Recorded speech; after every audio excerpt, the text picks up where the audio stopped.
Hi friends, ఈరోజు నేను చెప్పేది ఒక ముఖ్యమైన విషయం. చాలా మంది ఈ మధ్య చూస్తూ ఉన్నాం, చిన్న చిన్న ప్రాబ్లమ్స్కే సూసైడ్ చేసుకొని చనిపోతున్నారు కదా.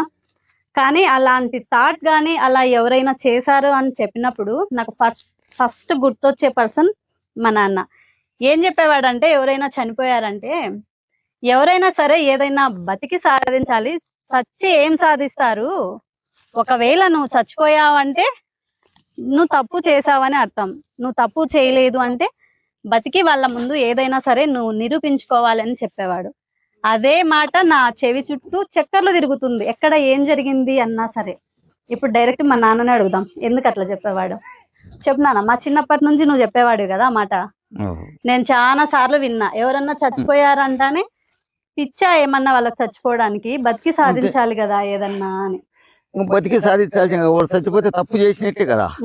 వాడు తప్పు చేయకుండా ఎందుకు చచ్చాడు అంటారు, ఎవరైనా అంటారు కదా. ఎందుకు చస్తారు అంటే ఇప్పుడు కొంతమంది ఏమంటున్నారంటే, ఆ బాధను తట్టుకోలేక చావు ఒకటే పరిష్కారం.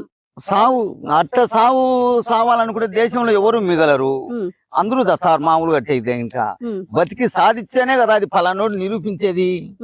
మనం ఊరికే చచ్చిపోతే అది ఇంకా నువ్వు తప్పు చేసినట్టే కదా సావు అనేది.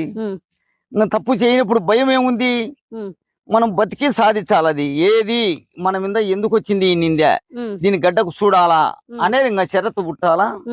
షరతుతో మనం అది గడ్డకు తేవాలా, దాన్ని చూపియాలా, అంతవరకు 10 మందికి తెలియాలి.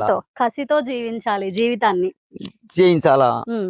మనము దాని గురించి వాళ్ళు అన్నారు సత్యంగా సాధ్యం ఉంది, అది తప్పు చేసిన బట్టే కదా సచ్చింది, లేకుండా ఎందుకు చచ్చాది అంటారు. తప్పు చేయనప్పుడు మనకు భయం ఏముంది, కాబట్టి ఎవరేమన్నా పట్టించుకోకూడదు అసలు ఆ బాధను కూడా మనం